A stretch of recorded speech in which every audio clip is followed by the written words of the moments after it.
Sebagai anak bangsa, sebenarnya saya malu kalau bercerita tentang 4 area ini. Karena ini membuktikan betapa saya sebagai anak bangsa sebenarnya kurang mengenal negeri sendiri. Saya pikir saya cukup tahu ketika asik membaca cerita di media, podcast, juga dari teman-teman tersayang. Tapi ternyata saya sama sekali kurang tahu.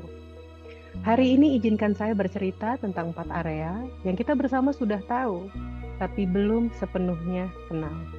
Ada Belitung, Magelang, Malang, dan Lombok Tengah, cerita tentang keindahan dan juga kemirisan dari masing-masing tempat ini. Mari kita mulai dari Belitung. Kita kenal Belitung dari batu granit, pantai pasir putih, lautnya yang tenang, juga film Laskar Pelangi. Saya juga baru tahu bahwa Bukit Peramun di Belitung telah dinobatkan sebagai hutan digital pertama berbasis masyarakat di Indonesia. Keren ya? Ada yang bilang pohon di sana bisa bercerita. Karena ada sebuah teknologi dari sebuah handphone, kita bisa mendengarkan langsung cerita dari pohon tersebut. Nah, sedihnya setelah pandemi, pariwisata Belitung belum bisa pulih dan bangkit kembali. Sehingga masyarakat terpaksa mengeksplorasi kembali mata pencaharian yang lebih stabil. Terlepas itu hal-hal yang mengeksploitasi lingkungan. Terus nggak bisa bertanam. Well, lahan selama ini sudah semakin rusak dan terbatas karena hasil eksploitasi. Kok nggak bisa mengandalkan perikanan? Ikan jebung bukannya terkenal ya? Memang potensi ekologi bawah lautnya besar, tapi selama ini memang kebanyakan untuk diekspor, tidak untuk memprioritaskan kebutuhan warga lokal. Akhirnya mereka harus banyak mendapatkan pangan dari luar Belitung. Tidak hanya ini menyebabkan inflasi, masih ada anak-anak yang stunting karena kurang gizi. Selama ini pun saya lebih memilih ke Bali dibandingkan ke Belitung. Saya sendiri kurang tahu dan paham tentang Belitung. Dan malah cenderung menyalahkan Belitung yang pariwisatanya belum semumpuni dan se-affordable Bali. Belitung butuh bantuan kita. Bagaimana kita bisa membantu masyarakat untuk meningkatkan ketahanan pangan berkualitas yang tidak hanya untuk mencegah stunting, tapi untuk meningkatkan perekonomian sembari menjaga kelestarian lingkungan baik dari perikanan, pertanian, perkebunan, dan pariwisata. Mari kita berlayar ke Magelang. Magelang bukan tempat yang asing lagi baik kita di Indonesia maupun di mancanegara. Dari alam, Candi Borobudur, ia telah membawa budaya kita ke tingkat internasional. Dan tahukah kamu, Magelang adalah satu-satunya kota di dunia yang dikelilingi 5 gunung. Kamu bisa bayangkan sendiri keindahan alamnya. Di sisi lain, saya cukup miris. Ayah saya berasal dekat dari Magelang, dan hampir setahun sekali saya datang ke Magelang. Tetapi saya sama sekali tidak tahu masalah utama yang dialami oleh Magelang, yaitu ketidakmerataan ekonomi yang menyebabkan kemiskinan ekstrim. Bayangkan, 11% masih masuk dalam kategori penduduk miskin. 20% desa masuk prioritas isu kemiskinan. Ya, kok bisa? Itu yang saya pikirkan. Bukankah dari jutaan turis yang datang ke Magelang, Borobudur bisa menghidupi banyak orang? Ternyata itu belum merata. Di luar area Borobudur, terlebih di radius 5 km, masyarakat belum bisa menikmati potensi ini. Mereka masih bermata pencaharian bertani yang juga penuh dengan resikonya. Bayangkan hidup sebagai petani ataupun buruh tani. Pertama, penghasilan rendah, pekerjaan tidak menentu. Harga komoditas fluktuatif dan rendah. Ini menyebabkan petani menjadi rugi dan terlilit hutang. Panen tidak menentu karena ekstensifikasi di tanah miring yang menyebabkan longsor, banjir, dan kekeringan. Ya pantas saja kalau kita kekurangan regenerasi. Kalau kondisinya begini ya sulit. Ini juga berimbas kepada sumber daya manusia. Di tahun 2021, lebih dari 21.000 anak tidak sekolah. Mereka tidak hanya membantu ekonomi keluarga, dan ada juga yang terlibat pernikahan dini. Dan kalau begini, bagaimana bisa punya daya saing? Pantesan saja generasi muda sulit untuk mendapatkan pekerjaan yang layak, padahal potensi di area tersebut sangat banyak. Kontras dengan Yogyakarta yang kualitas pendidikannya nomor 1 di Indonesia. Magelang butuh bantuan kita.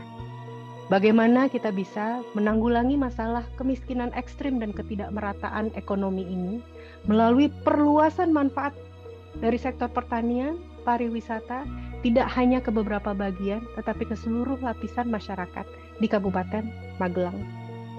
Kita berlanjut yuk ke Malang. Malang, selamat datang ke Switzerland Van Java, yang terkenal dari keindahan alamnya dan juga hawanya yang sejuk. Tidak hanya dikenal dengan apel dan juga bakwan, tetapi juga kreativitas arema-arema ini. Bayangkan, mereka sampai membuat bahasa sendiri agar tidak mudah dipahami orang lain. Sayangnya, masalah yang hadir semakin hari semakin kompleks. Limbah peternakan dan industri belum terkelola dengan baik yang menjadikan Sungai Berantas menjadi sungai terkotor ke-6 di dunia. Saya shock. Ke-6 loh, kok bisa? Tidak hanya itu, hutan dan lahan hijau kian menggundul, mata air pun semakin menipis. Pantas saja kalau kondisi tanah semakin rusak akibat pupuk kimia. Pantas saja kalau petani mengalami gagal panen ekstrim. Dan pantas saja kalau mereka semakin terlilit hutan. Dan ini pun terjadi di sektor-sektor lain. Peternakan yang masih rentan dengan virus, usaha kreatif yang bergantung dengan bahan baku dari luar Jawa Timur, perikanan yang kurang diminati. Banyak ya kalau hanya sekedar mencari kemalangan. Tetapi sebenarnya banyak sekali potensi-potensi terpendam. Bayangkan kalau limbah ternak bisa diolah, kapasitas produksi usaha kreatif bisa ditingkatkan, perikanan semakin digarap, dan kalau lebih banyak produk olahan. Bayangkan kalau setiap sektor saling berkolaborasi untuk memecahkan dan melengkapi kebutuhan masing-masing. Malang butuh bantuan kita. Bagaimana kita membantu masyarakat dan usaha kecil untuk bisa memiliki sebuah rantai pasok pertanian, perikanan, usaha kreatif yang berkelanjutan sehingga bisa mengentaskan kemiskinan yang tidak memperparah perubahan iklim. Mari kita berakhir di Lombok Tengah.